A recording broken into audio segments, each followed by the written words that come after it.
biqauli Allahumma sholli wa sallim wa barik ala Sayyidina Muhammad wa ala ali Sayyidina Muhammad. Teman-temanku yang berbahagia, saya banggakan dan seluruh para hadirin hadirat yang dimuliakan oleh Allah Subhanahu wa taala. Tema kita pada malam hari ini adalah kajian hadis-hadis Ramadan. Cara membedakan hadis doif dan sahih melalui aplikasi. Dan sebelum kita mulai acara pada malam hari ini, kajian kita pada malam hari ini, kita mulai dengan membaca Ummul Kitab. Ala hadhiniyah biqauli Al-Fatihah. A'udzu billahi minasyaitonir rajim. Bismillahirrahmanirrahim. Alhamdulillahirabbil alamin arrahmanirrahim maliki. Iyyaka na'budu wa iyyaka nasta'in ihdinas siratal mustaqim. Shiratal ladzina an'amta 'alaihim ghairil maghdubi 'alaihim waladdallin. Dan saya mohon Al-Fatihah satu kali lagi untuk para kiai-kiai kita yang sudah menghadap Allah Subhanahu wa taala dan juga teman-teman kita yang telah mendahului kita. Semoga Allah menempatkannya di sisi terbaik. Biqauli Al-Fatihah. A'udzubillahi minasyaitonir rajim. Bismillahirrahmanirrahim. Alhamdulillahirabbil alamin arrahmanirrahim maliki yaumiddin. Iyyaka na'budu wa iyyaka nasta'in ihdinas siratal mustaqim siratal ladzina an'amta 'alaihim ghairil maghdubi 'alaihim waladdallin. Amin amin. Terima kasih sahabat sekalian yang saya banggakan. Narasumber kita pada malam hari ini adalah Ustadz Nasiruddin Al-Ahsani, LC-MAG. Beliau adalah seorang akademisi lulusan Al-Azhar Kairo dalam bidang hadis pada strata 1. Alumni Pasca Sarjana UIN Sunan Ampel Surabaya juga dalam bidang hadis. Beliau juga sekarang aktif sebagai dosen pengampu ilmu hadis di UIN Has Jember dan UIN Syekh Nurjati Cirebon. Alaysa kadzalik, Ustaz? Nah, Ustaz. Syukron. Mohon maaf apabila ada kesalahan dalam penyebutan gelar, ya Ustaz. Dengan melihat latar belakang ini, maka tentunya beliau merupakan seorang yang ahli di dalam ilmu hadis. Oleh sebab itu, maka kami mohon dengan sangat kepada teman-teman semua agar dapat mengikuti diskusi dengan baik dan kita niatkan tolabul ilmi karena sangat banyak ilmu yang belum kita ketahui, kita angsul, kita ambil ilmu dari Ustadz Nasiruddin untuk malam hari ini, ya Ustadz. Tidak berlama-lama, kami persilahkan untuk Al-Ustadz Nasiruddin Al-Ahsani untuk menyampaikan materi kajian kita pada malam hari ini. Kepada Ustadz Nasiruddin Al-Ahsani, LC-MAG, fal yatafaddal mashkura. Terima kasih kepada Ustadzah Widyaningsih SPD, serta yang kami hormati para ustadzah. Ini ustadzah semua karena lulusan Mantingan ya. Juga yang dari luar, ada juga dari luar juga Ustaz. Ada yang studi PAI, tentunya memiliki basic juga dalam hal agama. Alhamdulillah wala haula wala quwata illa billah, asyhadu an la ilaha illallah wahdahu la syarikalah wa asyhadu anna Muhammadan abduhu wa rasuluhu la nabiyya ba'dah. Allahumma shalli wa sallim wa barik ala sayyidina Muhammad wa ala alihi wa ashabi ajmain, amma ba'd.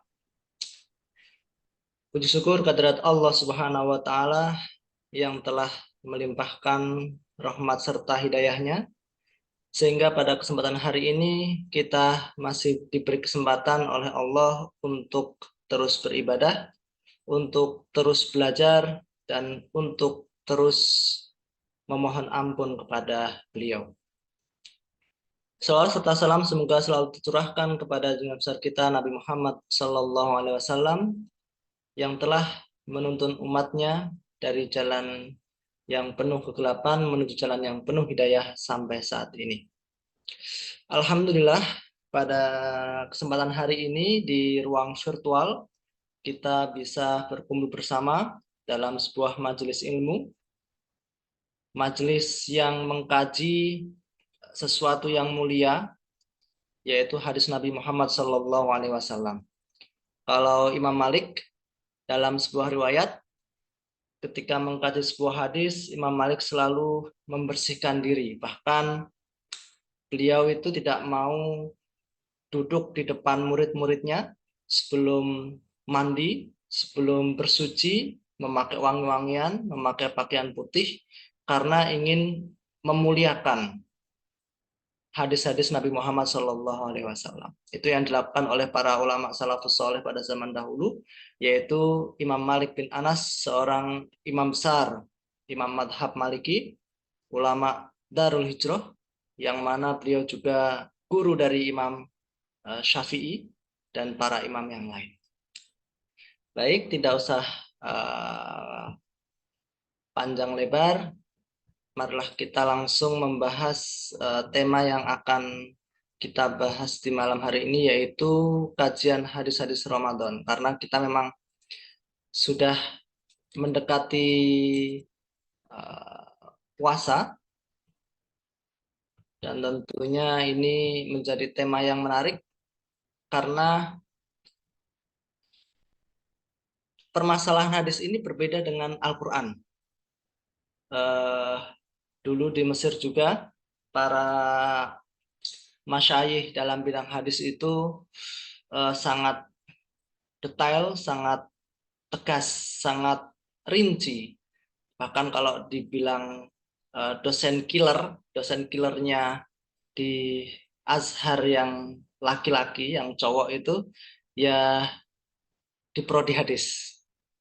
Jadi di prodi hadis ini memang permasalahannya kompleks, berbeda dengan prodi Quran ya. Kalau Quran itu mutawatir, semuanya itu sudah pasti di atasnya sahih ya. Nanti kita akan bahas apa bedanya mutawatir, apa itu sahih. Karena mutawatir itu sudah dihafal oleh puluhan ribu bahkan jutaan orang tiap generasi, maka Al-Quran itu tidak mungkin ada yang salah. Bahkan kalau seandainya ada orang yang keliru menyebutkan ayat Quran, pasti bisa diprotes dan bisa diluruskan mana sih yang benar. Walaupun satu huruf, walaupun satu harokat, tidak mungkin diselewengkan dan susah untuk menyelewengkan karena itu mutawatir Al-Quran. Sedangkan pembahasan hadis, hadis ini masalahnya kompleks karena hadis itu ada yang mutawatir, ada yang ahad. Hadis ahad pun itu nanti ada yang statusnya sahih, ada yang statusnya hasan, ada yang statusnya dhaif. Dalam menentukan status hadis hasan, sahih dan dhaif itu juga terkadang ulama berbeda-beda karena itu ijtihadi. Dan kalau sudah masuk ranah ijtihad, terkadang antara ulama A dan ulama B itu memiliki argumen yang sama-sama kuat. Bagi para ustadzah dan yang sudah alumni dari Mantingan dan juga yang sudah mempelajari PAI ya, tentu sudah punya basic, maka sudah bukan waktunya untuk ikut-ikutan lagi. Karena itu kalau seandainya orang masih awam, bolehlah dia taklid.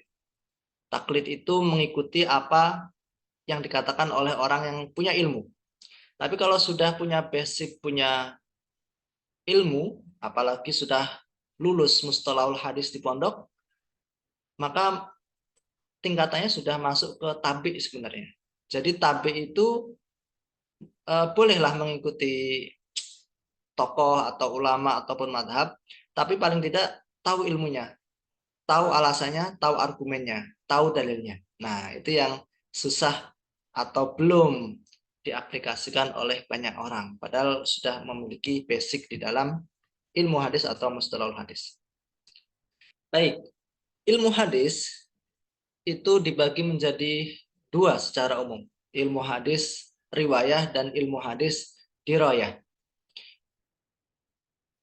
Ilmu hadis riwayah itu ilmu hadis yang mengkaji tentang periwayatan hadis dengan teliti mengenai semua hal yang disandarkan kepada Nabi. Gampangnya, kalau kita mengkaji hadis seperti Riyadhus Shalihin atau Bulughul Maram ketika di pondok, kita dulu menghafalnya, kemudian disyarah oleh ustadz, penjelasan dari hadis tersebut. Nah, ini masuk dalam kategori ilmu hadis riwayah.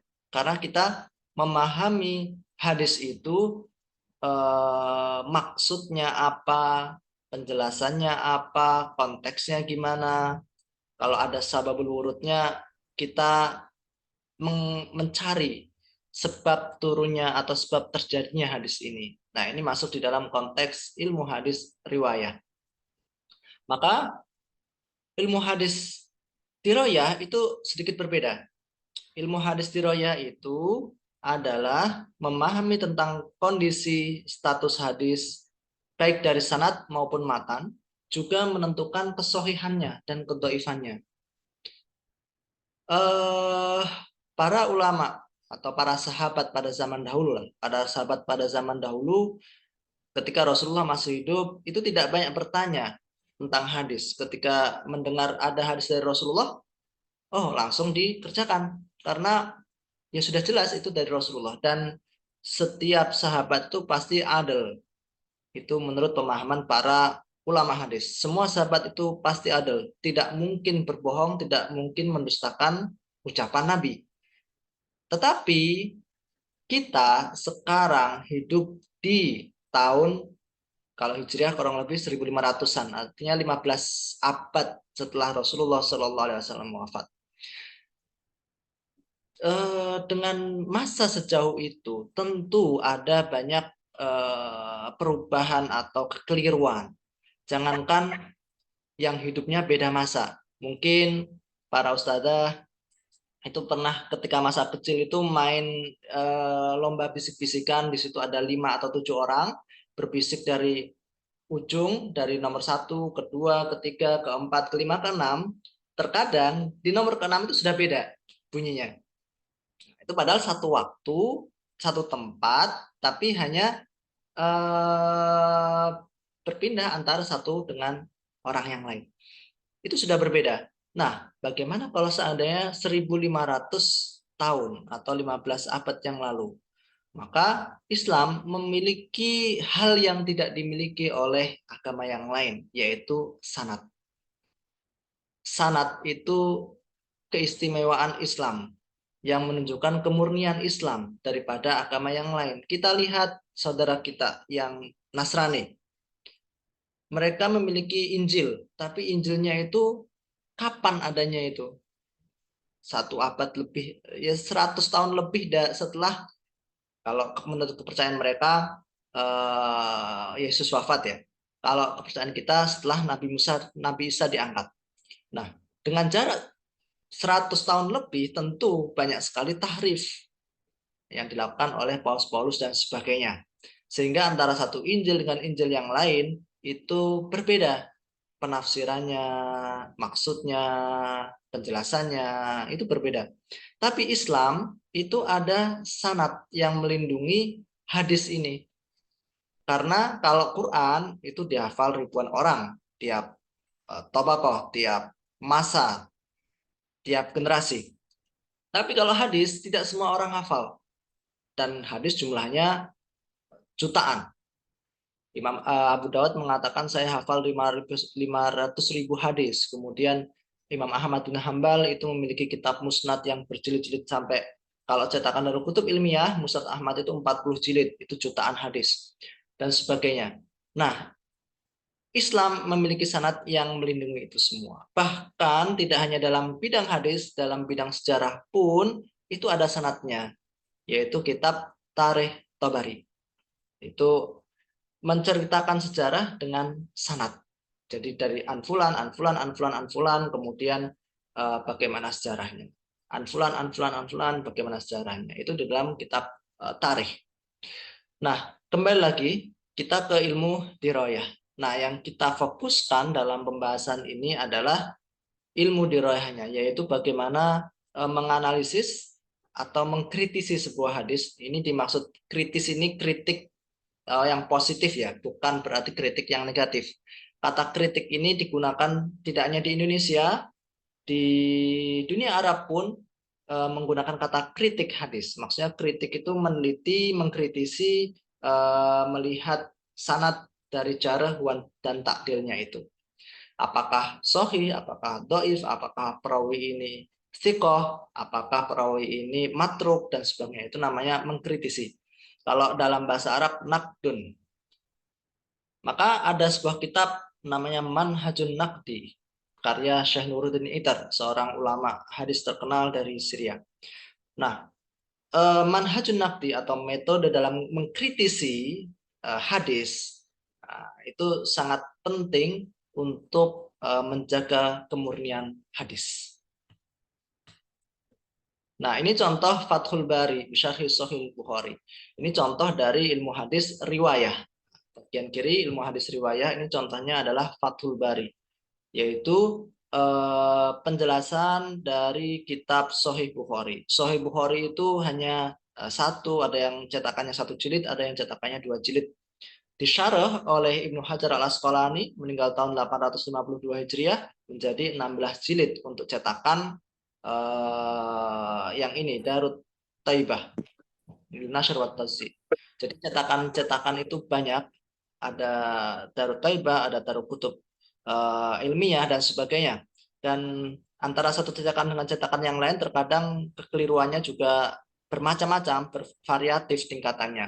Kalau yang Fathul Bari yang paling bagus itu menurut Syekh Ahmad Ma'bad itu Darut Taibah ini.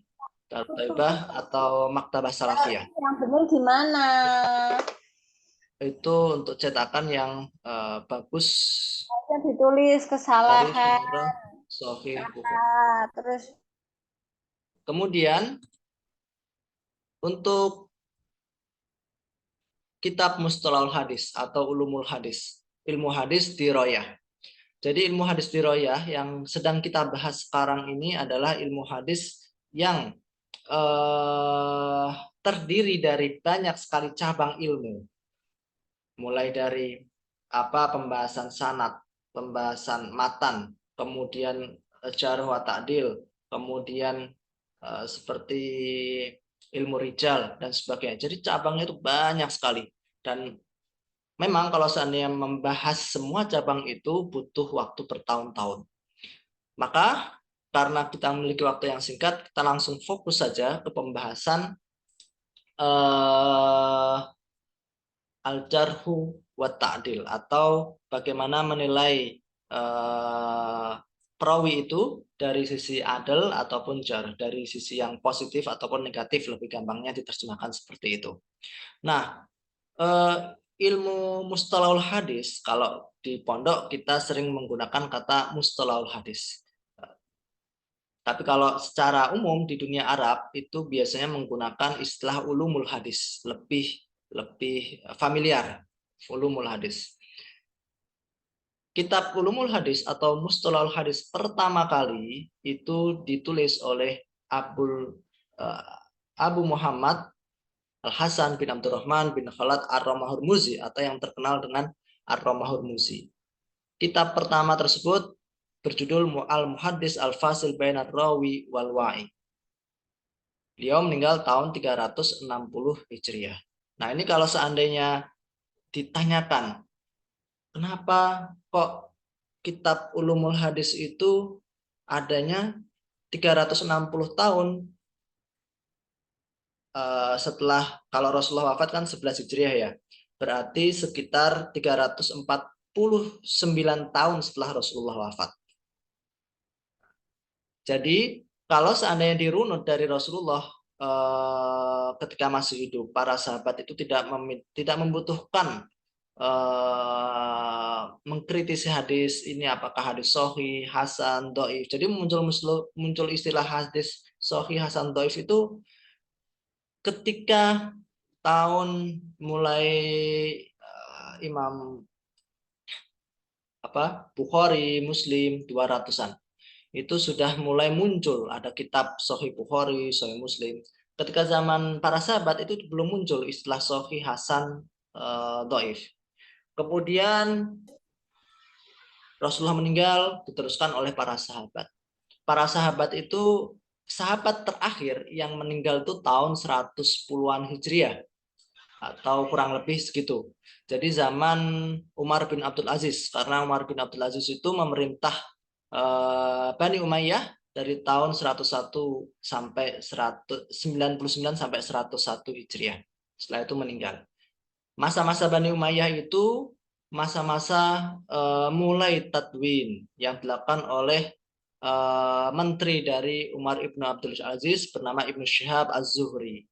Jadi ketika Umar bin Abdul Aziz, ini Umar bin Abdul Aziz masih cucunya dari Umar bin Khattab, masih memiliki garis keturunan kepada Umar bin Khattab. Maka mewarisi sifat-sifat Umar bin Khattab yang tawadhu dan sebagainya, kemudian menjaga hadis dan sebagainya. Nah, ketika masa itu Umar bin Abdul Aziz melihat sangat penting untuk melakukan pembukuan hadis. Kenapa? Karena umat Islam itu sudah menyebar. Masa Umayyah itu sudah menyebar sampai Spanyol. Afrika Utara, Spanyol itu sudah mulai menyebar ke situ. Bahkan timur juga sudah mulai meluas.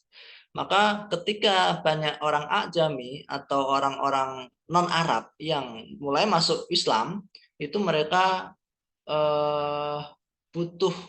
butuh sesuatu yang memudahkan mereka untuk belajar hadis. Maka dibutuhkan untuk tadwin hadis atau pembukuan hadis. Selain itu, pada masa pembukuan hadis ini banyak sekali tersebar hadis-hadis palsu.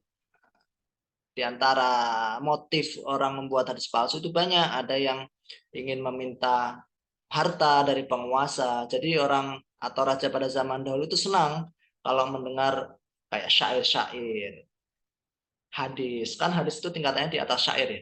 Secara substansi itu sangat dalam atau disebut dengan jami' manik atau jawami'ul kalim. Jawami'ul kalim itu berisi kalimat-kalimat yang singkat pada jelas tapi memiliki makna yang luar biasa dalam. Nah, jawami'ul kalim. Maka orang-orang yang memalsukan hadis itu motifnya ingin mendapat harta dari raja. Mereka menyampaikan hadis-hadis yang dihafal atau dibuat mereka karena hadis palsu. Akhirnya raja memberikan emas seperti itu. Maka zaman Ibnu Syihab Az-Zuhri itu butuh untuk pembukuan hadis. Tapi hadis itu masih belum terbukukan seperti hadis mustalahul hadis yang kita pelajari di pondok itu. Jadi masih hadis yang dibukukan menjadi kitab seperti kitab Muwatta Imam Malik. Imam Malik itu termasuk muridnya Ibnu Syihab Az-Zuhri. Kemudian muncul Imam Syafi'i dengan kitab Musnadnya.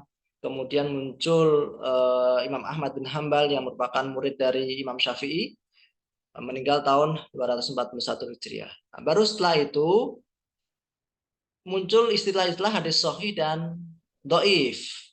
Belum ada istilah hadis hasan. Hadis hasan itu baru muncul ketika Imam Tirmidzi itu meninggal tahun 275 Hijriah.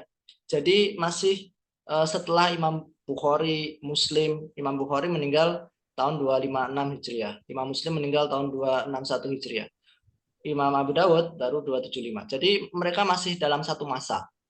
Nah, ketika muncul Imam Tirmidzi ini, antara hadis sahih dan dhaif itu ada celah atau ada sesuatu yang di tengahnya.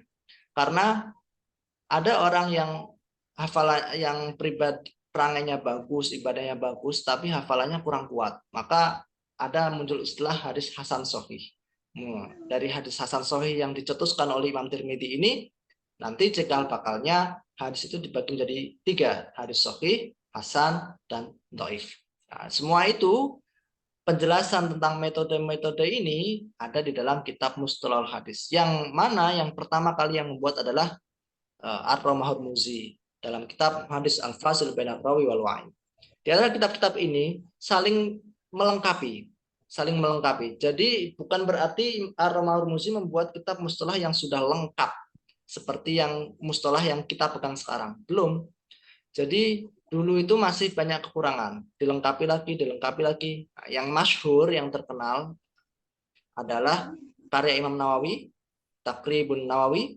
Dari Taqribun Nawawi ini dari Muqaddimah Ibnu Shalah, kemudian ke Taqrib Nawawi, dari Taqrib Nawawi baru ke Imam Suyuti, disyarah oleh Imam Suyuti dalam kitab Tadribur Rawi. Baik. Hadis secara umum dibagi menjadi kuantitas dan kualitas. Ini perlu dipahami terlebih dahulu sebelum kita masuk melihat atau meneliti menganalisis hadis ini masuknya ke ranah sahih, hasan atau dhaif. Jadi kita harus pahami ini terlebih dahulu karena ini pondasi. Karena kalau kita tidak paham ini atau tidak paham di luar kepala, nanti bisa fatal di belakangnya. Karena ini pondasinya. Hadis secara kuantitas, secara jumlah itu dibagi menjadi dua. Ini mungkin para ustadzah sudah hafal ya ketika di pondok dalam kitab Mustalahul Hadis. Mutawatir dan ahad. Mutawatir ini apabila perawinya itu jumlahnya banyak. Jumlahnya banyak bisa 40, bisa 70. Itu masuk dalam kategori hadis mutawatir. Mutawatir itu ada lafzi, maknawi, ada tambahan lagi kalau di dalam kitab Ulumul Hadis di Timur Tengah itu ada amali. Kalau lafzi, apabila semua teks matanya itu sama, 40 orang itu, 70 orang itu hafal dengan matan teks yang sama. Contohnya hadis man kadzdzaba alayya muta'ammidan falyatabawa maq'adahu minan nar. 40 orang, 80 orang sahabat yang menghafal hadis ini lafadznya sama persis, tidak ada yang berubah sedikit pun. Maka masuk di dalam kategori mutawatir lafzi karena lafadznya sama. Ada yang mutawatir maknawi. Mutawatir maknawi itu apabila matannya atau teksnya berbeda tetapi substansinya ini sama. Kemudian mutawatir amali, yaitu apabila yang dilakukan itu sama. Seperti contohnya ya lafadz adzan itu amali. Kemudian bagaimana hajinya Rasulullah itu amali. Karena semua sahabat tahu, ribuan sahabat tahu bagaimana hajinya Rasulullah. Para tabi'in melakukan hal yang sama, tabi'ut tabi'in melakukan hal yang sama, sampai sekarang hajinya pun tidak berbeda. Nah, itu dalam masuk kategori mutawatir amali. Nah, mutawatir ini masuk dalam kategori yakin. Jadi mungkin yang belum kita pelajari dulu di Mustalahul Hadis di Indonesia, karena itu basic, ketika di pondok itu kan masih kelas 6 ya, belum paham ya, belum benar-benar mengkaji detail tentang ilmu hadis, belum takhusus. Ilmu itu dibagi menjadi dua, yakin dan dzon. Nah, ini sangat penting ini, karena jangan sampai kita gagal paham di sini. Yakin itu apabila ilmu sudah benar-benar pasti. Benar-benar pasti, tidak ada keraguan sedikit pun, walaupun 1%. Artinya 100% benar, itu yakin. Nah, mutawatir ini masuk di dalam kategori yakin. Jadi kalau seandainya ada orang meragukan sedikit hadis yang mutawatir, itu dipertanyakan keimanannya. Karena ini sudah mutawatir. Dulu dicontohkan oleh Syekh Abu Maroh, yaitu hari kemerdekaan. Hari kemerdekaan, kalau dulu di Mesir, di Indonesia ya kita 17 Agustus ya. Hari kemerdekaan 17 Agustus, di masa itu diketahui oleh ribuan bahkan jutaan orang. Tahun 1900-an, jutaan orang juga meyakini bahwa kemerdekaan Indonesia tanggal 17 Agustus. Bahkan sampai sekarang tahun 2024, kita meyakini hari kemerdekaan itu tanggal 17 Agustus. Tidak ada yang meragukan sedikit pun. Kalau seandainya ada yang meragukan, satu orang menyaksikan atau meragukan sebenarnya hari kemerdekaan itu bukan tanggal 17 tapi tanggal 16 misalnya, pasti akan tertolak. Maka mutawatir itu sesuatu yang sudah 100% benar dan mustahil untuk didustakan. Itu definisi simple dari mutawatir. Nah, kalau seandainya dzon ini membutuhkan penelitian, membutuhkan analisis, membutuhkan pengecekan terlebih dahulu. Nah, hadis ahad ini adalah ranah dzon. Jadi, kalau seandainya ada orang yang meragukan hadis mutawatir, ini mutawatir dhaif gitu. Jadi sebenarnya nggak paham orangnya. Karena yang namanya mutawatir kan pasti dihafal oleh jutaan orang. Nah, kalau seandainya kita menyatakan atau menanyakan kesohihan kedhaifan hadis, itu ranahnya itu di hadis ahad. Karena kenapa? Hadis ahad ini yang membawa itu bisa jadi hanya satu orang. Ini maaf, ini bukan qorib tapi gharib. Ini dari apa? Image Google Image ada kesalahan penulisan. Yang benar gharib. Kalau gharib ini satu orang. Jadi kalau seandainya ada hadis yang di bawah hanya satu orang, maka butuh untuk dipastikan kebenarannya, diteliti kebenarannya. Karena yang membawa cuma satu orang. Kalau yang membawa dua orang, itu juga masih butuh untuk diteliti. Aziz, ini minimal yang meriwayatkan itu dua orang dalam satu tabaqah. Masyhur 3 sampai 9 orang. Itu banyak riwayatnya, ada yang mengatakan 3 sampai sekian dan sebagainya, 3 sampai 10 dan sebagainya. Rohtun itu penafsirannya panjang lah. Nah, pada intinya masyhur ini 3 orang atau lebih yang tidak sampai derajat mutawatir. Masyhur. Nah, ini dalam ranah dzon. Maka hadis yang dzon ini, yang ahad ini adalah ranah atau objek yang sedang kita bahas. Jadi kita kalau membahas penelitian hadis, analisis sebuah hadis, maka kita sudah tidak membahas mutawatir karena sudah pasti benar. Kita masuk dalam pembahasan hadis ahad. Gharib, aziz, masyhur. Maka ada hadis secara kualitas. Hadis secara kualitas, ada hadis sahih, hasan, dan dhaif. Nah, ini yang harus kita pahami terlebih dahulu supaya kita tidak salah kaprah dalam pembahasan lebih lanjut. Apa itu yakin, kita harus paham ranahnya yakin mana. Apa dzon, kita harus paham ranahnya yang dzon itu yang mana. Seperti itu. Kemudian hal selanjutnya, tadi pondasi pertama.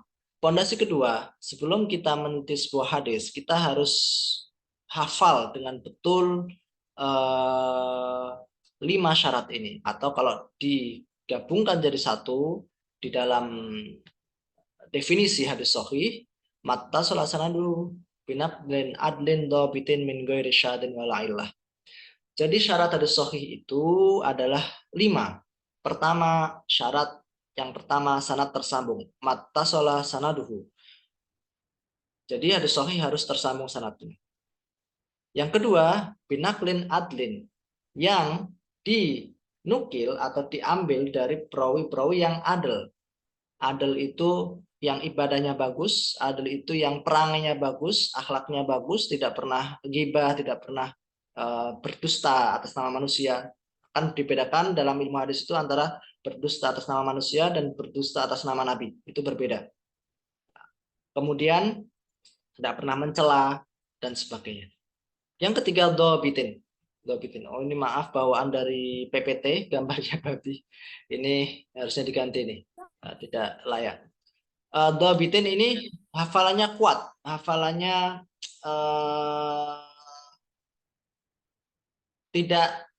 tidak salah atau hafalannya sempurna. Maka dalam dhabat itu dibagi menjadi 2. Tamamud dhabat dan naqsud dhabat. Tamamud dhabat dan naqsud dhabat. Dhabat yang hafalannya sempurna, dhabat yang hafalannya kurang sempurna. Apa sih maksudnya dhabat, tamamud dhabat yang hafalannya sempurna atau tamud dhabat? Hafalannya sempurna itu apabila dia bisa mengulangi hadis dengan sama persis tanpa ada kesalahan sedikit pun, satu harokat pun, satu titik pun. Itu baru hafalannya sempurna. Pernah suatu ketika Imam Bukhari itu ketika masih muda, kan beliau dari Uzbekistan ya.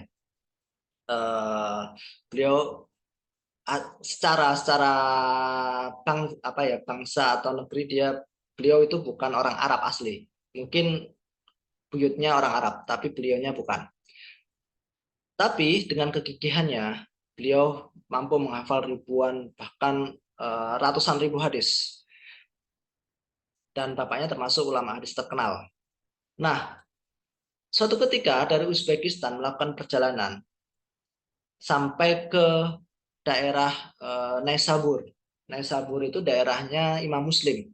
Nama lengkapnya Muslim bin Hajjaj An-Naisaburi. Nah, itu ya daerah-daerah Tantanan situ, masih dekat situ.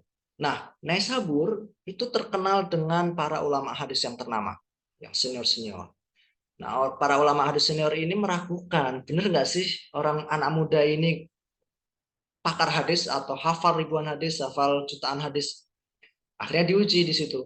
Ada 10 orang yang menguji. Setiap penguji memberikan 10 soal dengan sanad yang sudah dibolak-balik atau sanad yang sudah diacak. Kemudian disampaikan kepada Imam Bukhari. Wahai anak muda, apakah engkau tahu hadis ini anfulan kalau Rasulullah kata. Itu sanadnya sudah diacak. Kemudian Imam Bukhari mengatakan tidak, saya tidak pernah mendengar hadis ini, la adri. Kemudian soal kedua ditanyakan lagi. Imam Bukhari menjawab, la adri, saya tidak tahu. Soal ketiga, la adri, sampai soal ke-10 penguji pertama. Kemudian dilanjutkan penguji kedua. Ditanyakan 10 soal, Imam Bukhari mengatakan la adri, saya tidak tahu 10 hadis itu. Sampai 10 syekh yang menguji, berarti kalau mungkin pertanyaan sekitar 100 soal ya. Imam Bukhari tetap menjawab la adri, saya tidak tahu. Kemudian setelah penguji 10 selesai, Imam Bukhari mengatakan penguji pertama, hadis yang pertama itu salah. Urutan sanadnya yang benar adalah anfulan, kalau Rasulullah kata. Hadis yang kedua, yang benar urutannya anfulan, kalau Rasulullah kata. Hadis yang ketiga, yang benar anfulan, kalau Rasulullah kata. Sampai 10 pertanyaan penguji pertama.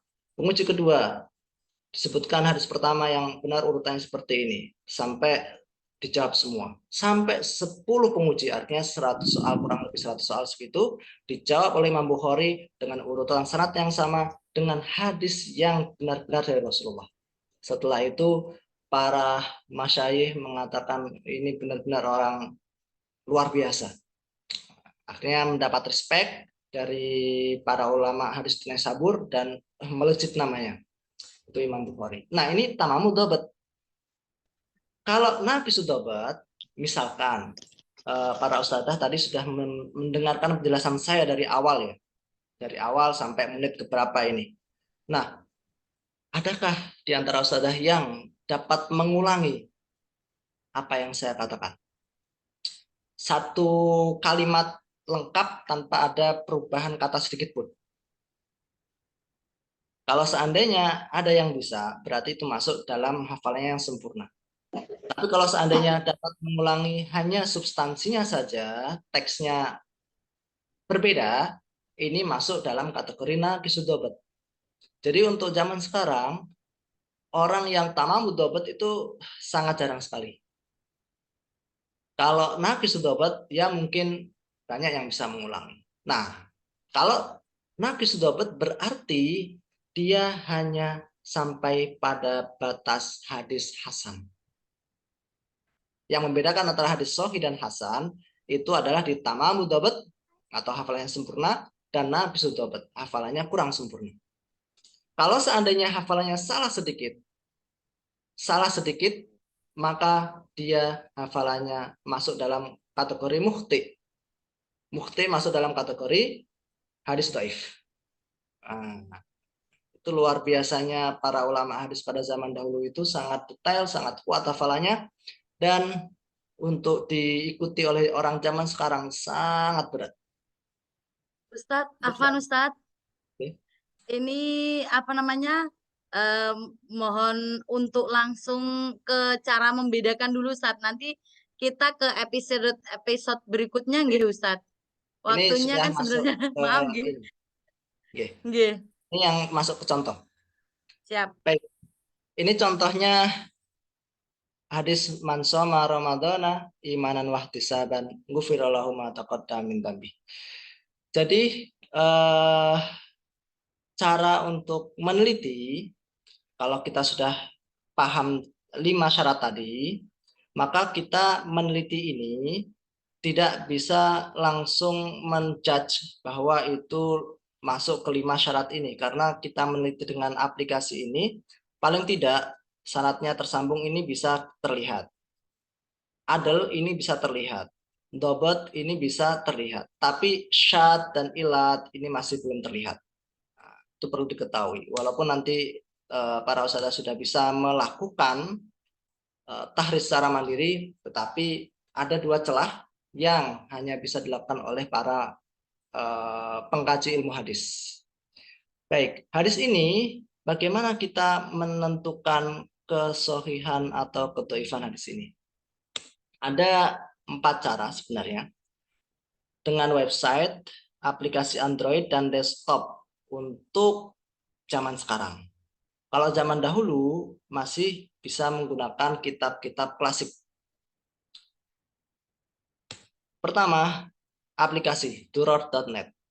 Ini mungkin para ustadzah bisa langsung menyimpan websitenya duror.net. Ini salah satu saja, masih banyak sebenarnya. Ketika kita menuliskan keyword di atas, di aplikasi ini, di website ini, nanti akan muncul langsung seperti ini. Nah, di sini kita bisa melihat, pertama, pula suatu hukmil muhadis. Jadi hadis ini masuk dalam kategori hadis sahih. Tapi perlu diingat di sini, maka ini dalam pembelajaran ilmu hadis butuh guru. Tidak bisa belajar secara mandiri 100%. Karena kalau belajar mandiri secara 100%, kata Imam Ghazali, syaihuhu syaiton. Gurunya itu setan. Nah, perlu diketahui, dalam aplikasi duror.net ini, khulasatu hukmil muhadis ini tergantung dari pemahaman dari pengelola. Karena tadi disebutkan don itu antara satu kritikus hadis dengan kritikus hadis yang lain itu bisa berbeda. Maka bisa jadi ini sahih menurut yang lain nggak sahih. Nah, seperti itu. Kemudian di sini untungnya disebutkan muhadisnya Bukhari. Jadi kita tahu, oh hadis ini ada di dalam Sahih Bukhari. Nah, kalau sudah Sahih Bukhari itu sudah disepakati oleh para ulama hadis. Jadi kita tidak perlu meragukan. Tapi kalau seandainya hadisnya tidak dalam Sahih Bukhari, nah kita tidak boleh ta'assub terlalu berlebihan. Tidak boleh terlalu fanatik. Yang kedua, dengan aplikasi. Jadi para ustadzah bisa menginstal aplikasi ensiklopedia hadis di Android. Di aplikasi ini lumayan berat. Maksudnya memorinya ya lumayan besar ketika diinstal, tapi enaknya bisa dibawa kemana-mana. Jadi ada 9 kitab hadis yang bisa digunakan yang untuk mencari hadis tersebut. Nah, kelebihannya di sini ada bahasa Indonesia. Jadi kalau seandainya butuh terjemah, oh maksudnya hadis ini apa sih? Atau teks lengkap hadis ini bagaimana sih? Maka bisa menggunakan aplikasi ensiklopedia hadis di Android. Mungkin nanti di pertemuan kedua kita lebih banyak ke praktek. Kalau pertemuan pertama ini lebih banyak ke teori, saya selesaikan semua teori. Pertemuan kedua kita praktek. Hadis ini kita cari, kemudian bagaimana konklusinya, dan bagaimana mungkin syarah hadis atau sahabul urutnya. Oke. Kelebihannya juga di sini ada status perawi, itu yang paling penting. Tadi kan di dalam syarat hadis sahih itu ada 5. Yang pertama ittisal sanad, sanad tersambung. Kedua adlun, ketiga dobtun. Adl ini taunya dari mana? Kan kita nggak hidup pada masa perawi ini hidup. Kita taunya dari komentar para ulama. Di sini ada Ahmad bin Hambal mengatakan sikoh. Yahya bin Ma'in mengatakan sikoh. Nah, ini perlu belajar lebih dalam. Apa sih istilah sikoh itu? Kalau dalam bahasa Indonesia sikoh artinya apa? Terpercaya. Tapi dalam ilmu hadis beda. Nah, itu istilah-istilah semacam ini perlu dipelajari lebih dalam. Sikoh dalam ilmu hadis itu gabungan dari adlun dan dobtun. Ketika adl dan dobat, maka disebut dengan sikoh. Artinya kalau tadi 5 syarat sahih, ittisalus sanad, adl, dobot, berarti sudah terpenuhi 3 syarat ini. Baru mencari syarat dan ilatnya apakah ada atau enggak. Ini kalau dengan aplikasi Android. Ensiklopedia hadis. Dan yang ketiga dengan aplikasi Jawami'ul Kalim. Ini aplikasi yang sudah lebih lengkap dan saya lebih suka dengan aplikasi ini, tapi sayangnya dia hanya ada di desktop atau di komputer. Kita tinggal cari, ini ditulis keywordnya di sini, kemudian muncul hadisnya, kemudian kita bisa langsung mencari. Yang terakhir ini saya praktekkan dan ini mungkin terakhir, setelah ini mungkin sesi tanya jawab. Ini yang paling penting, aplikasi Jawami'ul Kalim. Nah, ini contohnya.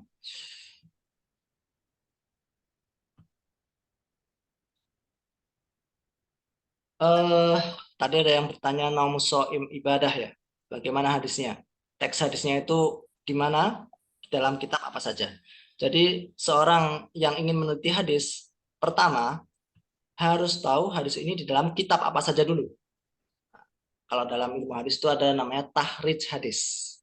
Oh, kitab hadis ini ada dalam kitab Musnad Ibnu Abi Syaibah, kemudian Mu'jam Safaris Salafi, kemudian Majalis Asroh dan sebagainya. Syu'abul Imanil Baihaqi. Berarti hadis ini tidak ada di dalam kutub sittah atau kutub tis'ah. Itu perlu digarisbawahi. Kalau seandainya masuk dalam kutub sittah atau kutub tis'ah, biasanya sudah para ulama itu sudah sepakat lah, sudah masyhur lah hadis ini. Tapi kalau di luar hadis tersebut terkadang ya ada indikasi-indikasi dhaif atau indikasi palsu itu ada. Nah, kemudian kita klik. Saya ingin lihat yang di dalam Musnad Ibnu Abi Syaibah. Kita klik saja arad. Kita tampilkan, ternyata setelah dikaji dari ilmu diroyah, ini muncul hukum hadis adalah palsu. Kita tahu palsu dari mana? Kita tahu palsu dari simbol perawi hadis. Wahwa kadzab waddo. Kadzab itu pendusta, waddo pemalsu hadis. Siapa itu? Sulaiman bin Amru. Jadi dari sanadnya ini kita bisa telusuri. Abdullah bin Abi Aufa, kemudian Abdul Malik bin Umair, Sulaiman bin Amru. Di sini letak kedhaifan, letak palsunya di sini. Setelah itu kita bisa menyampaikan bahwa hadis yang, nah ini perlu diketahui penyampaiannya juga jangan mengeneralisir. Terkadang dalam satu kitab itu sahih, terkadang dalam kitab yang lain itu dhaif. Kan sanadnya beda-beda tiap kitab itu terkadang. Maka kita menyampaikan dengan detail, sedetail mungkin.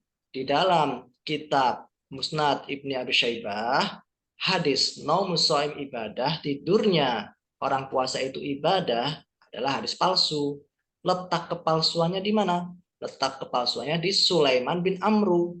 Kenapa? Karena dia pendusta dan pemalsu hadis. Kita cek lebih dalam, benar nggak sih itu kata siapa? Itu kalau dalam aplikasi ini nanti terhubung di kitab Tahdhibul Kamal. Dalam kitab Tahdhibul Kamal. Tapi ternyata perawi ini tidak ada. Karena dia memang pemalsu hadis la yujad di dalam Tahdhibul Kamal. Terus kita mengetahui dari mana? Kita mengetahui dari Rotbas ini, kadzab waddo. Ini kalau seandainya sudah disebutkan di sini berarti sesuai dengan takribun kitab Takribut Tadhib karya Ibnu Hajar al Asqalani. Jadi langsung merujuk kepada pendapatnya Ibnu Hajar al Asqalani. Nah, seperti itu. Maaf tadi ini koreksi. Baik, saya kira cukup. Itu Oke. sudah lumayan kalau panjang saya sampai kaget. Ya, memang kalau seandainya Ya Allah. satu perkuliahan satu semester biasanya harus dibahas dari basicnya dulu. Karena kalau langsung aplikasi itu, mohon maaf sudah. Jadi kadang itu nanti bisa fatal juga. Jadi ya kita panjang sedikit lah secara konsep di awal. Mungkin bisa tanya jawab. Nanti pertemuan selanjutnya kita langsung praktek-praktek aja. karena sudah punya basic. Seperti itu. Naam Ustaz, naam Ustaz. Syukran kasiran Ustaz, jazakumullah, Masya Allah, materi yang sangat luar biasa. Jadi saya mendengarkan antum, mungkin perwakilan teman-teman itu kosong Ustaz. Jadi ilmu kami itu masih sangat jauh, Masya Allah ya. Mohon maaf.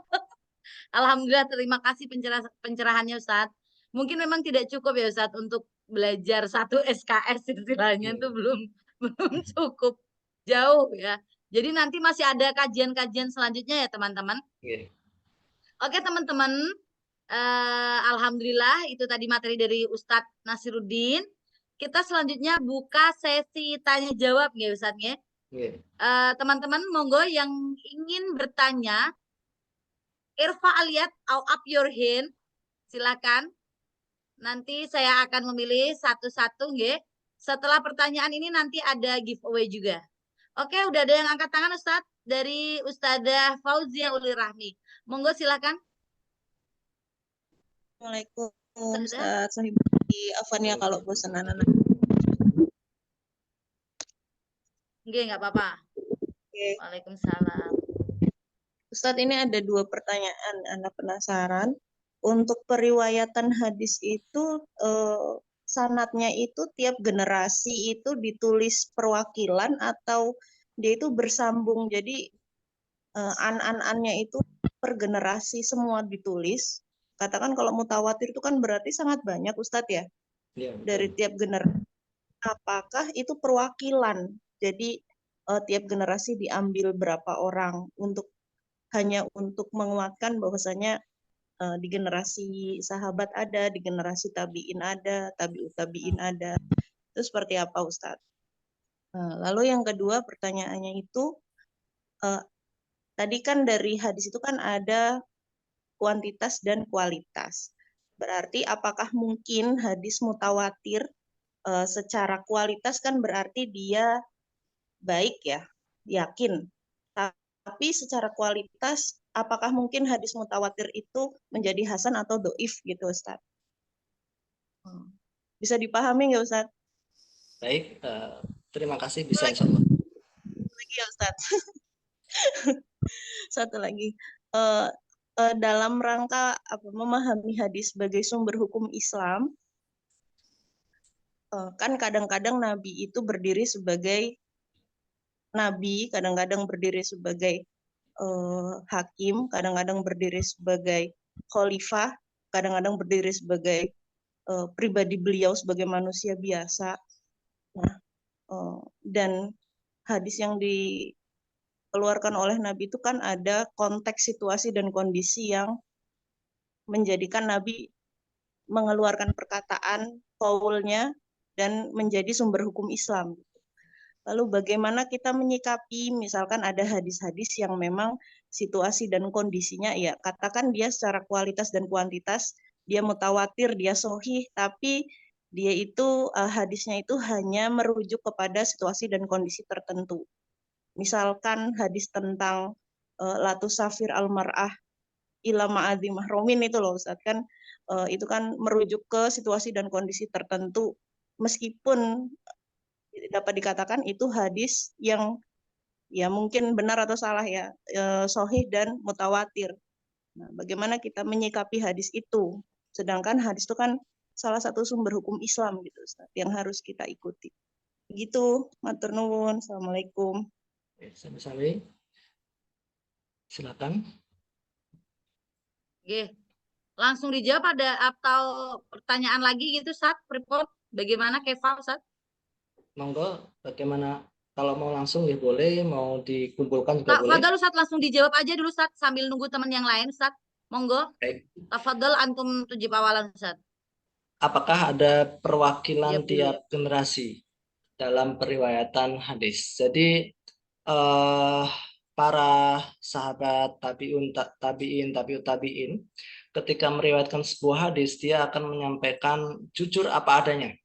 Maka dalam kitab-kitab hadis, baik itu dalam kutub sita dan sebagainya, itu terkadang ada simbol hak. Jadi kalau seandainya para sahabat membaca kitab hadis, sanadnya, kemudian melihat an fulan, hak, terus disebutkan fulan, Itu maksudnya perawi ini mendapatkan dari 2 orang atau dari 2 guru. Dan 2 guru ini merujuk kepada satu syekhnya lagi ke atasnya. Jadi kemudian kelihatan mutawatirnya bagaimana? Nah, maka sebelum melakukan penelitian hadis, hal pertama yang dilakukan oleh peneliti hadis adalah melakukan tahrij. Tahrij itu apa? Melihat hadis ini ada di dalam kitab apa saja. Oh, hadis ini misalnya dalam Sahih Bukhari ada, Sahih Muslim ada, Musnad Ahmad ada, kemudian Imam Musnad Tirmidzi ada. Misalkan dalam 4 kitab tersebut. Kemudian dilihat dalam Sahih Bukhari itu ternyata ada 5 atau 10 hadis. Karena dalam Sahih Bukhari terkadang satu hadis disebutkan beberapa kali. Ternyata dari 10 hadis itu ada misalkan 5 jalur. 5 jalur yang berbeda. An fulan dari Umar. An fulan dari Abu Hurairah. An fulan dari Ibnu Mas'ud dan sebagainya. Oh, berarti ketahuan dalam Sahih Bukhari itu ada 3 sahabat yang meriwayatkan. Kemudian dalam Sunan Tirmidzi itu dilihat, ditelusuri dan sebagainya. Nah, ketika sudah ketemu, oh ternyata dari semua kitab ini sahabatnya ada 5 misalnya. Kemudian tabiinnya ini ada 70 misalnya. Kemudian tabiin ya ada 30. Jadi karena tokoh sahabat yang mendengar itu cuma 3, maka masuk dalam kategori cuma 5 ya tadi ya. Maka masuk dalam kategori hadis masyhur. Jadi kita telusuri dulu kitabnya, kemudian kita telusuri sanad-sanadnya, jalurnya, kemudian setelah diketahui baru disimpulkan tokoh sahabat itu siapa, tabiin itu berapa, tabiin itu berapa. Maka dalam belajar hadis itu harus hafal tahun. Dulu ketika kami belajar juga, jadi misalkan biografi perawi ini, makanya tadi saya sebutkan ketika menjelaskan Imam Bukhari meninggal 256 Hijriah, Imam Muslim meninggal tahun 261 Hijriah, Imam Tirmidzi meninggal 275 Hijriah, Imam Nasai meninggal 303 Hijriah. Jadi tahun-tahun tuh hafal ya apa ya, mungkin dari dulu para masyayikh menjelaskan tuh menyebutkan tahun-tahun itu sehingga kita bisa merunut. Oh, ini ketemu sama ini ketemu sama ini. Kalau jaraknya 100 tahun, ini untuk ketemu susah karena umur manusia itu terkadang cuma 60 tahun. Nah, seperti itu. Dan dari tahun itu kita bisa melihat, oh ini masuk generasi apa? Sahabat atau tabiin atau tabiut tabiin seperti itu. Setelah dibagi-bagi, dikategorikan, baru dijumlah gitu. Seperti itu. Ini untuk pertanyaan yang pertama. Kemudian yang kedua, mutawatir. Apakah mungkin mutawatir itu sahih, hasan atau dhaif? Jadi sebagaimana yang disebutkan tadi di awal, ilmu itu dibagi menjadi 2, yakin dan dzon. Kalau sudah mutawatir itu yakin. Jadi yakin 100%. Kalau dalam definisi dari mutawatir, hadis mutawatir itu uhila tawatuhum anil kadhib, mustahil sekali hadis mutawatir itu didustakan. Jadi sudah pasti dia benar terjadi, dilihat oleh banyak orang, puluhan orang sahabat tabiin juga banyak yang menghafalnya. Jadi ya pasti sahih seperti itu. Enggak mungkin dhaif. Kalau seandainya 70 sahabat mendengarkan, tabiin yang hafal 100, tabiin yang menghafal 100 juga, ya nggak mungkin dhaif gitu, seperti itu. Jadi ranahnya sudah beda. Dia meranah yakin. Kalau yang dhon ranahnya hadis ahad. Seperti itu. Kemudian hadis merujuk ke situasi tertentu. Bagaimana Ustaz? Jadi ada sebuah hadis memang setiap ayat itu pasti ada sababun nuzulnya.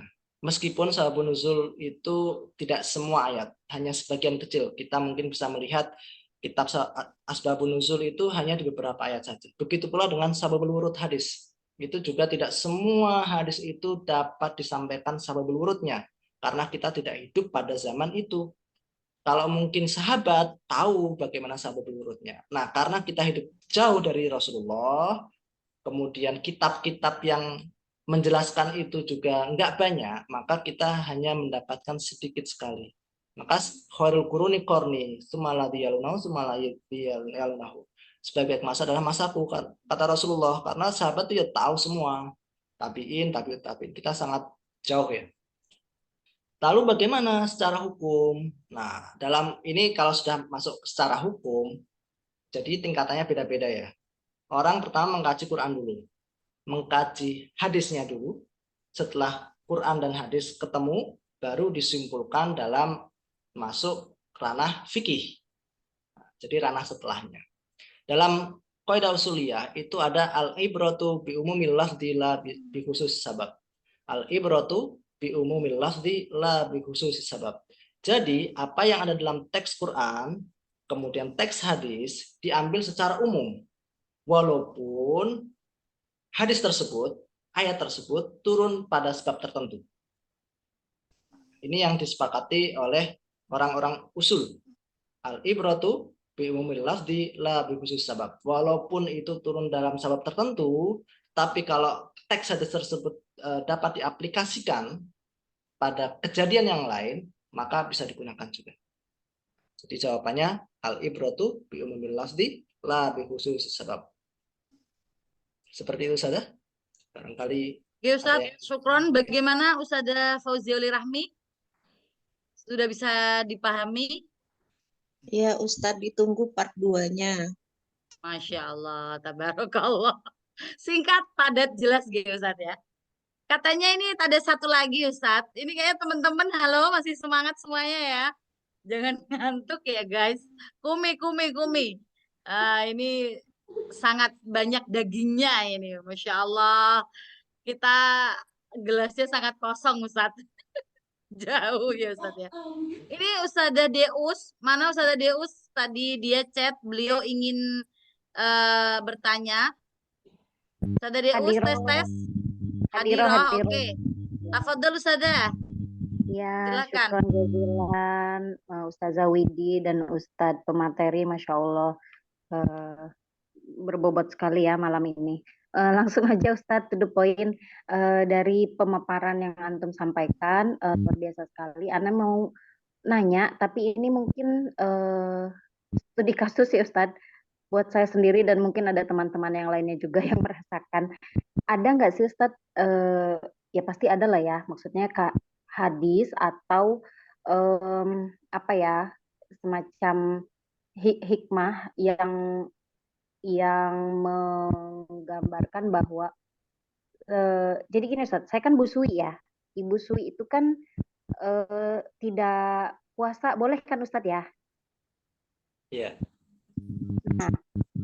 Nah, kan tahun kemarin tuh baru melahirkan, jadi baru bulan Ramadan itu tidak apa ya namanya, tidak puasa ya. Berarti bulan ini tahun ini juga kan tidak puasa gitu kemungkinan ya, karena kalau puasa tuh kelayangan Ustadz, karena Ibu Sui pasti merasakan ya, puasa tuh makan mulu kerjaannya apa? Busui.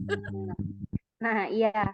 Nah, itu tuh gimana Ustadz dari segi hadis? Apakah saya harus kodo lebih utama ataukah boleh fidyah aja lah? Karena kan saya tahun ini masih menyusui juga gitu Ustadz. Yang apa namanya, bolong-bolong tahun kemarin pun kayaknya belum tuntas gitu. Apa saya bayar fidyah aja atau memang harus kodo Ustadz? Karena kalau kodo kan saya masih kelingan gitu ya kalau puasa. Mohon maaf ini bahasanya kemana-mana. Kira-kira bisa dipahami nggak Ustadz? Iya. Ya, terima kasih Ustadz. Oke Ustaz, silakan Ustaz langsung dijawab Ustaz. Tafadhol Ustaz. Baik. Sebenarnya ini lebih ke ranah fikih ya, karena ini langsung apakah kalau seandainya menyusui itu harus fit ya, boleh fidyah saja atau with fidyah dan qadha. Jadi kalau seandainya sudah ranah fikih, tidak, saya jawab langsung saja, simpel saja. Kalau pendapatnya mazhab Syafi'i, kalau menyusui itu apa harus fidyah plus qadha. Itu kalau Syafi'iyah. Kalau pendapatnya Ibnu Umar itu boleh fidyah saja. Nah, seperti itu. Maka ya ini karena sudah ranah fikih, Kalau sudah ranah fikih, ya kita nggak bisa, kan ijtihad seseorang itu tidak bisa dibatalkan dengan ijtihad yang lain. Ijtihadnya Ibnu Umar dengan ijtihadnya Syafi'iyah itu ya sudah dikaji dari segi Quran, dari segi hadis. Mereka juga punya apa kaidah-kaidah usuliyah sendiri. Dalam penentuan hukum itu setiap mazhab kan juga punya urutan-urutan sendiri. Seperti Syafi'iyah, dia memiliki urutan Quran, hadis, ijma, qiyas. Kemudian Maliki itu beda urutannya. Dari Quran hadisnya sama. Kemudian dia memasukkan amalu ahli Madinah dan sebagainya. Maka terkadang Maliki itu memiliki hasil hukum yang berbeda dengan Syafi'iyah. Hambali itu juga beda urutannya. Quran, hadis, kemudian apa gitu. Maka terkadang berbeda antara Hambali dengan Syafi'i. Itulah dengan Maliki. Hanafi juga seperti itu. Nah, ini ijtihad sahabat yang satu, Ibnu Umar menyatakan boleh fidyah saja. Kemudian kalau dari Syafi'iyah itu fidyah dan qadha. Karena memang Syafi'iyah itu terkenal dalam hal ubudiyah itu lebih menjaga, lebih tasyadud atau lebih hati-hati sekali. Maka Syafi'iyah mengambil qadha dan fidyah. Mungkin bagi ibu-ibu ada yang berat juga ya kalau seperti itu. Ya, tapi kembalikan lagi Bapak Ibu-ibu lebih condong kemana, apakah mau ke Syafi'iyah, apakah mau pendapat Ibnu Umar, itu diserahkan ke ibu-ibu. Seperti itu saja. Karena ini sudah masalah fikih, jadi saya jawab singkat saja. Seperti itu saja. Oke, Ustadz. Syukron, Ustadz. Mungkin bagaimana Ustadzah Deus, Ustadzah Deusta? Ya, mantap Ustadz jawabannya. Syukran jazilan. Kalau Masya mungkin bisa Allah. ingin lebih dalam lagi saja, itu ada dalam kitab ini dulu itu sebenarnya pertanyaan ini sudah sering ditanyakan dulu saya ketika masih ngisi di Bojonegoro juga di dalam apa itu karya Syria itu ya Syekh Bazwaili itu ada itu rinci dasarnya apa, hadisnya apa, ayat Qur'annya apa, kemudian pendapat itunya siapa. Seingat saya sih di situ. Dulu saya pernah mengkaji juga soalnya. Oke. Nah, Ustadz. Oke. Syukron kathiran, Ustadz. Barokallah Apa? lakum. Kayaknya sepertinya sudah cuma 2 penanya Ustadz ini. Mungkin untuk Kalau kajian seandainya ada berikutnya ingin lagi, tanya Ustadz. hadis sebenarnya lebih enak. Oh Ustadz, hadis ini apa ya? Hadisnya hadis palsu apa enggak? Ini satu hadis yang mungkin sering sekali disampaikan ketika ceramah tentang apa Ramadan. Atau mungkin bisa jadi PR juga nggak apa-apa. Ya Ustadz, gak apa-apa. Awalu syahri Ramadan rahmah wa awsatuhu maghfirah wa akhiru itqun minan. Awal bulan Ramadan itu rahmat, tengahnya itu maghfirah, akhirnya Ampunan. pembebasan dari api neraka. Monggo kalau seandainya mau saya ingin coba praktek pakai aplikasi Gak apa-apa, Kak. ensiklopedia Selamat malam. 9 Imam atau pakai Jawamiul Kalim atau pakai tadi yang website tadi duror.net atau duror.lg tadi. Itu coba mungkin pertemuan selanjutnya Oke, Ustadz. ini kesimpulannya apa? Seperti itu. Oke. Ini ada yang angkat tangan satu lagi, Ustadz. Ustadzah Oke, Rizky Azalia. Monggo, Ustadzah Rizky. Tes, halo. Ustadzah Rizky. Silahkan. Ini kami di sini ada 2 moderator, Ustadz. Yang abinya ini kajian di Zagrin.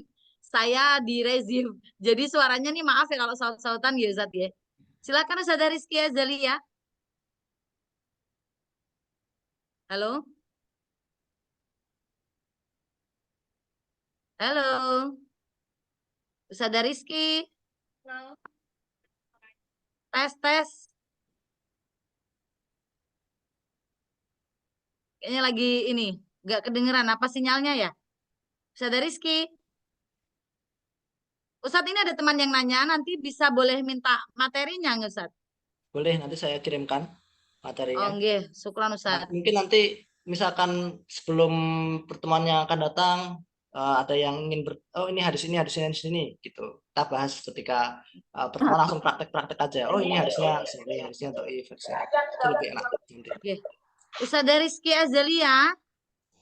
Halo? Mantul. Suaranya memantul Ustadzah. Ayo, matiin laptop dulu sebentar. Ustadzah Rizky. Halo. Apa kemencet ya Ustadz ya mungkin? Kok tidak ada lagi teman-teman yang ingin bertanya? Sudah, kalau begitu kita tutup sesi tanya jawab ya kalau sudah bisa dipahami. Ini nggak tahu mau nanya apa ya. Nggak jadi katanya Ustadz. Buat teman-teman ini sama kayak saya ini kasusnya. Agak grogi tapi ini udah mulai santai Ustadz. Tadi saya bilang Al-Fatihah juga kaul tadi, mohon maaf tadi surang ya. Oke teman-teman, Ustadz terima kasih barokallah atas ilmu yang antum sampaikan untuk kami semuanya. Kami doakan ilmu antum semoga menjadi jariah untuk antum sekeluarga. Untuk teman-teman yang belum tahu, Ustadz Nasiruddin ini adalah suami dari Ustadzah Nita. Ustadzah Cenit. Gitu, Ustadz, betul, Ustadz? Iya, betul. Semoga menjadi jariah antum ya, Ustadz. Ilmunya sangat bermanfaat. Mungkin taraf keilmuan kami yang masih sangat jauh ya, Ustadz ya. Oke, selanjutnya kita adakan sesi perfotoan. Ustadzah Nita atau Ustadzah Deus, mungkin yang memandu foto. Oh, katanya suruh motoin. Oke, Ustadz aja yang motoin, Ustadz, monggo. Iya. Sebentar. Ayo on-kan kameranya teman-teman. Silakan di-on-kan dulu. Silakan. Sudah. Pengajian lagi. Ada kajian lagi. Ini Bunda. Di mana? Guru 3, anak kontak. 2, 1.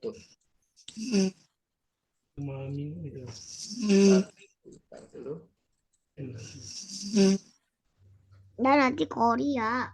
Belum satu. Soalnya dibilang Nawal, ya kok kamu jarang kelihatan Koreanya. Kemudian slide yang 2. Oke. 5, 4, 3, 2, 1.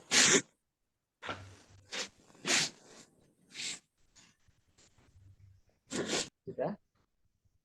Oke, matur suwun Ustadz, jazakumullah Ustadz. Setelah ini ada GA ya Ustadz. Kalau Ustadz berkenan ikut di via Zoom ini monggo, atau ingin ada acara nggih, silahkan. Apa menunggu sampai selesai? Tadi disuruh ini nge-spin. Oh, sip. Berarti Ustadz sekalian yang nge-spin. Barokallah, Masya Allah. Nggih, Ustadz. Silakan Ustadz. Kita Ini berapa spin ya Ustadz. Yang pertama ya. 3, 2, 1. Tuh.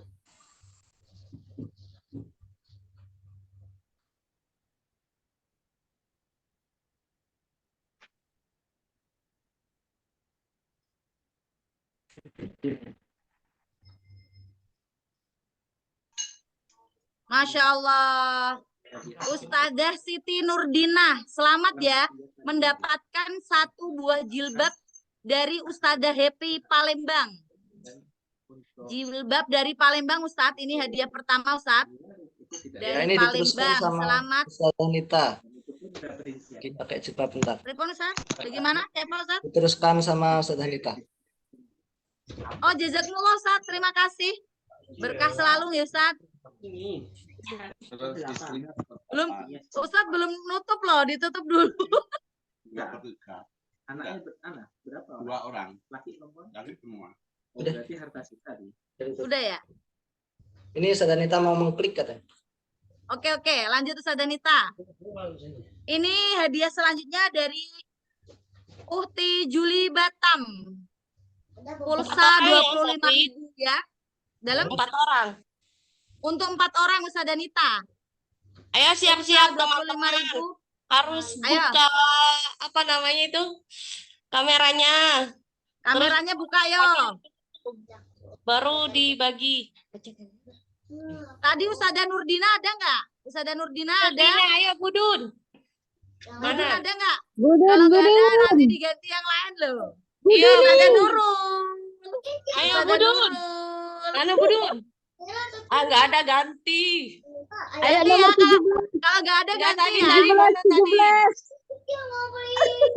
Tadi Budun ada nggak? Nggak jadi sudah.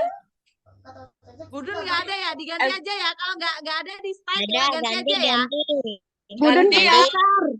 Dia ke pasar belanja. Maafi Ismi.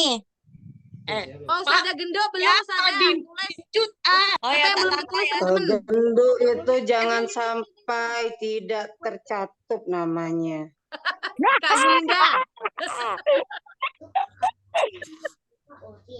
Masya Allah Mas Du jami'an ya. Gocip-gocipmu aku kangen loh, Nduk. Pengen tak Udah. jawel. Kemarin udah dapat Roro. Oh enggak. Ya kembali. Nah di samping. Siapa tadi? Yang lain, yo lanjut. Ini tadi Ini ditambah masih- yang belum namanya siapa? Maaf. Sering kesenggol. Genduk Nawang. Punya kakak juga. Sama siapa? Nawang. Kelewatan Nawang. kalian. Genduk nggak ada. Astagfirullah. Ya Sri Allah. Mantanam loh, Mantanam. Kumi, ayo. Latanami. Ini ada Jini. Kata-kata nggak nyampe. Masih menyimak Mbak Wid. Gak tahu. Siap. Aku Mbak Wid. Bunda Julianti.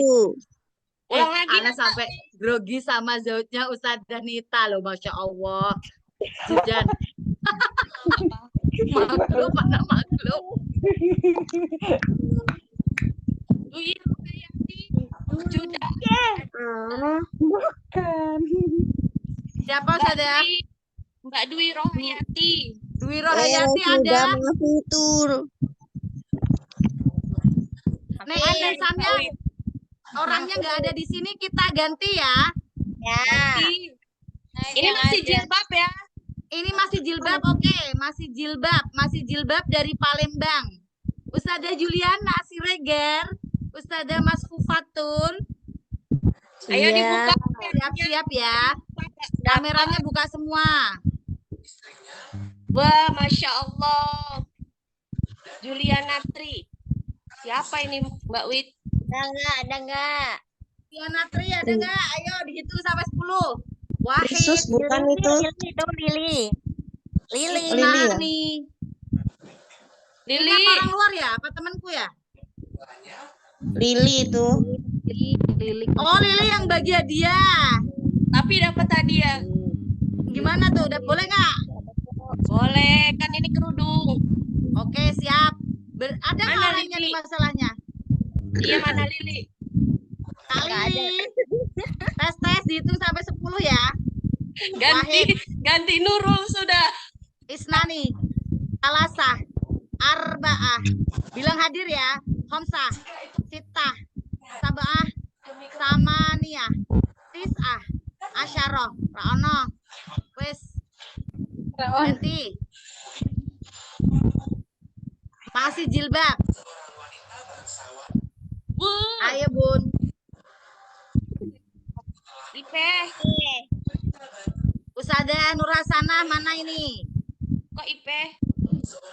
Ipeh mana? Ada nggak Ipeh? Ayo. Juliana Latifah. Tri. Mbak Wid. Ada Mbak Wid. Juliana Tri ada itu. Dia dapat 5. Oh, Juliana Tri ada. Ada. Ada ya.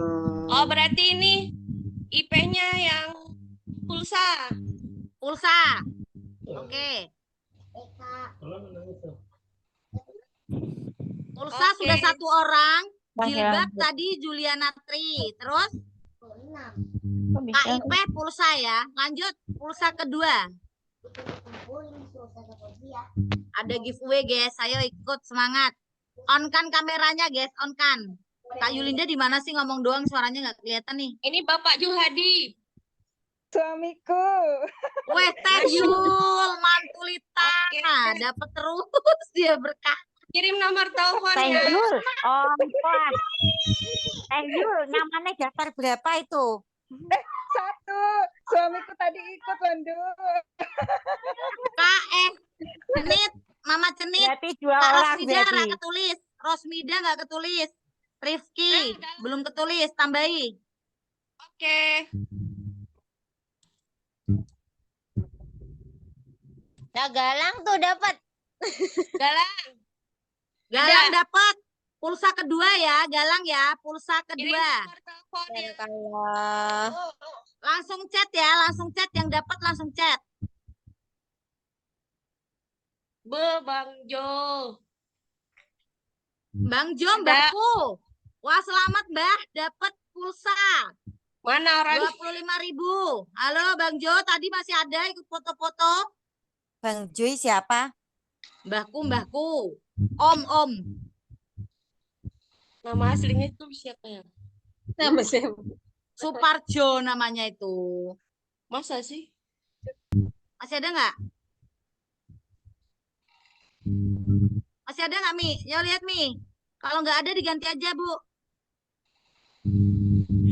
Aku nggak bisa ngelihat nih. Yulianti.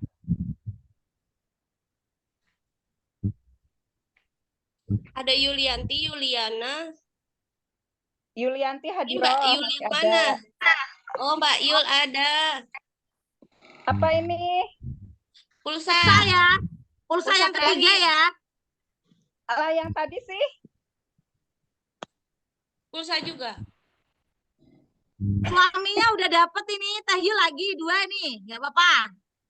Ya Allah, masa bisa. KKP Yul. Gimana Teh Yul? Mau diambil semua apa dikasihkan ke temannya yang satu, Teh?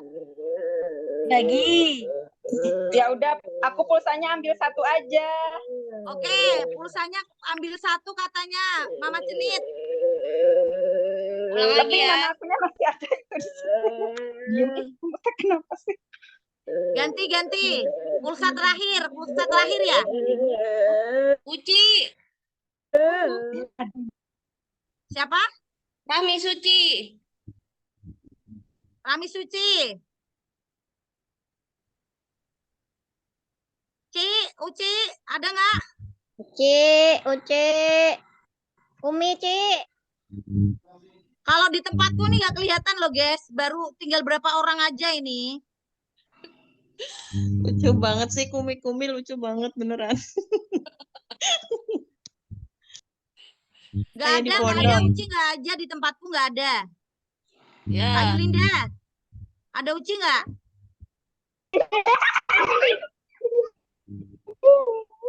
Kepo. Nggak ada. Uci nggak ada. Hajar. Hah? Hajar. Adakah? Kak Hajar. Adakah? Ayo teman-teman yang dapat komen dong. Kalau nggak komen dihitung sampai 10 berarti hilang ya. Yang di sini aja.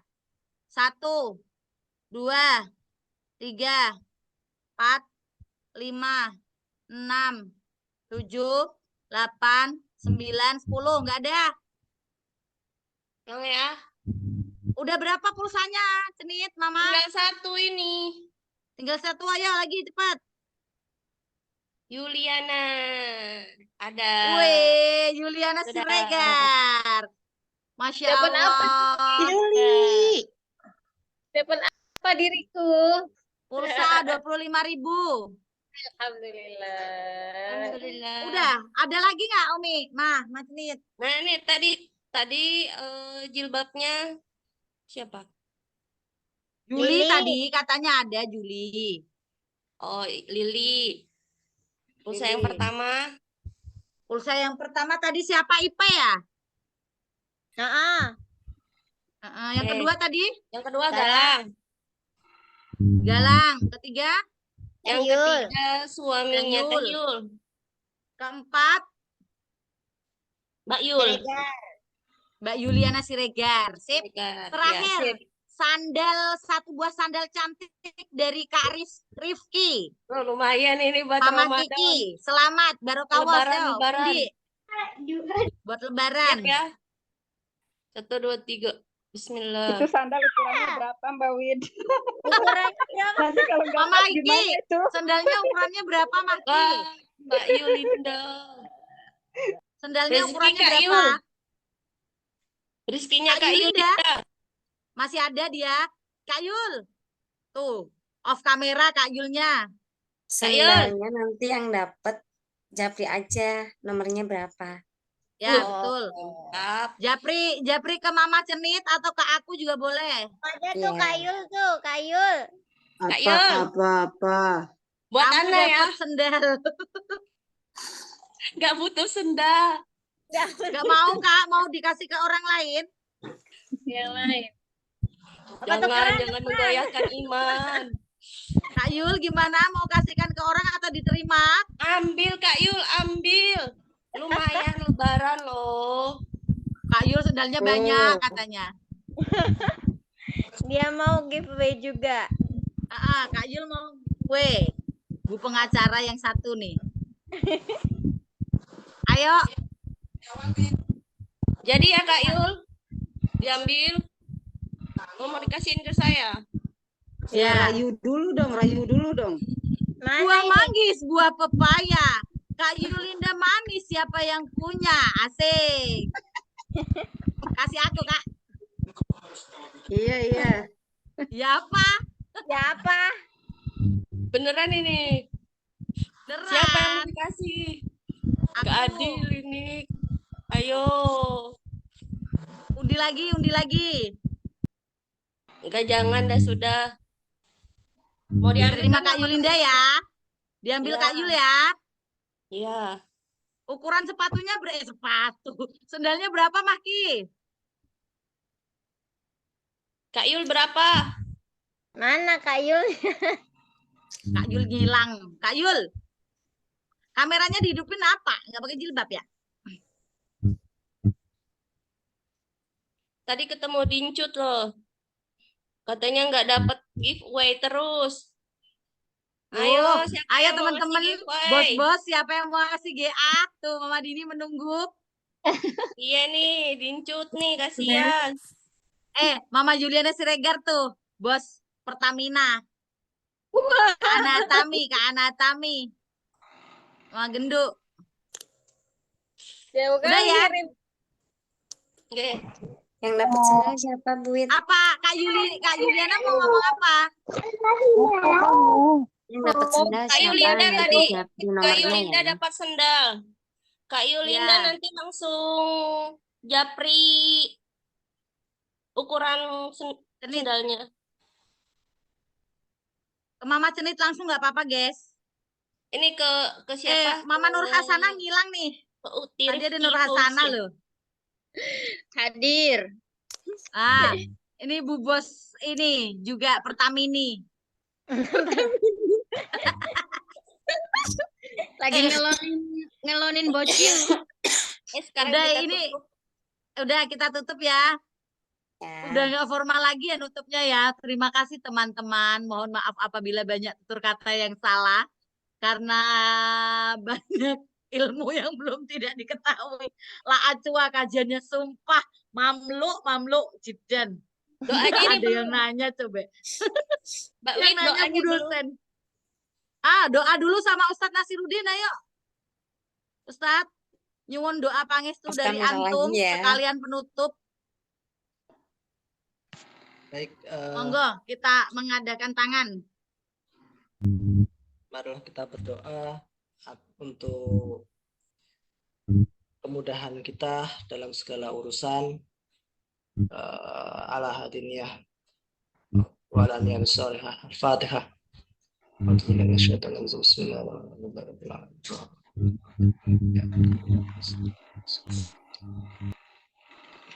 Nastaghfirullahaladzim. Hamdan na'imin, hamdan syakirin, hamdan yu'afi na'ama wa yukafi mazidah.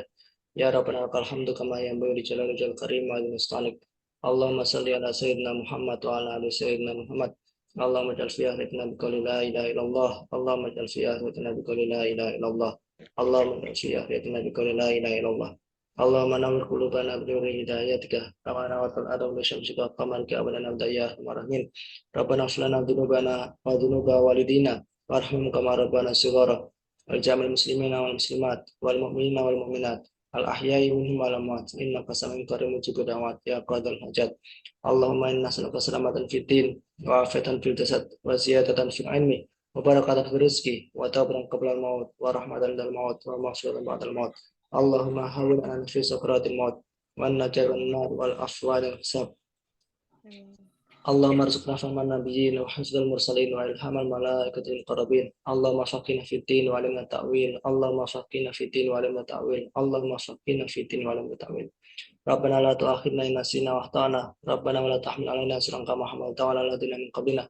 ربنا ولا تحملنا ما لا طاقة لنا به واعف عنا واغفر لنا وارحمنا أنت مولانا فانصرنا على القوم الكافرين. ربنا آتنا في الدنيا حسنة وفي الآخرة حسنة وقنا عذاب النار.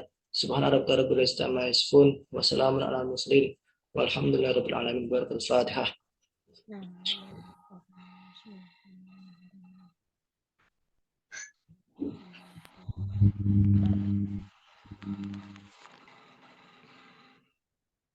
Alhamdulillah. Nggak ada suaranya Mbak Wid. Halo. Halo. Nggih, Ustadz. Jazakumullah Ustadz Nasiruddin atas semua ilmunya. Semoga Ustadz sekeluarga selalu dilimpahi kesehatan, keberkahan, kelancaran rezeki. Amin Allahumma amin. Dan juga untuk teman-teman semua, seluruh alumni Gontor Putri, dan juga terkhususnya marhalah kita semua ini.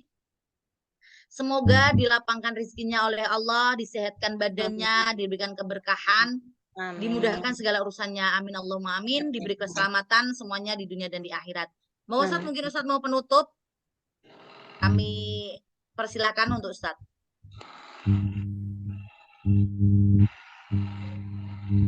Mungkin satu saja. Barangkali ilmu ini tentang ilmu hadis ini bisa nanti diterapkan karena memang banyak sekali debat kusir itu gara-gara kurang paham apa itu hadisnya, bagaimana statusnya, tiba-tiba ujuk-ujuk langsung ngambil dari perkataan siapa tanpa ada pengetahuan. Nah, jadi masih kebanyakan tuh taklid, gara-gara banyak yang taklid itu akhirnya banyak debat kusir. Mungkin nanti ketika para ustadzah diskusi tentang sesuatu apa, hukum apa, mungkin bisa dimulai. Paling tidak ya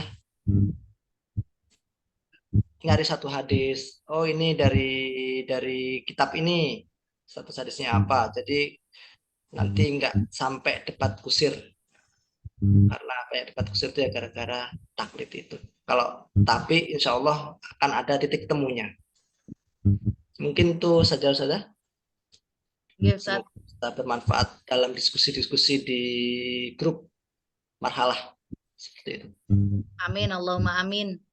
Jangan bosan ya Ustadz untuk berbagi ilmu dengan kami ya Ustadz. Kami yang kaum awam. Nanti biar enak praktek aja. Kan materinya udah selesai, teorinya selesai, tinggal praktek aja. Kita cari banyak hadis, kita coba ini hadis statusnya apa, nanti lebih paham di situ. Ya Ustadz. Terima kasih. Kita tutup pelajaran ya, mungkin belajar bareng, ngaji bareng kita malam hari ini dengan membaca kafaratul majlis. Subhanakallahumma wa bihamdika nasyhadu an la ilaha illa anta astaghfiruka wa atubu ilaik. Mohon maaf sebesar-besarnya dari saya sebagai moderator apabila ada tutur kata yang salah, tingkah laku mungkin yang kurang pas, kurang berkenan di hati teman-teman semuanya, di hati Ustadz juga semuanya. Saya mohon maaf sebesar-besarnya. Mama Dini jangan ngantuk ya, semangat. Syukran katsiran. Wassalamualaikum warahmatullahi wabarakatuh. Kita jumpa lagi di kajian-kajian berikutnya. Assalamualaikum warahmatullahi wabarakatuh. See you. Saya akhiri. Terima kasih.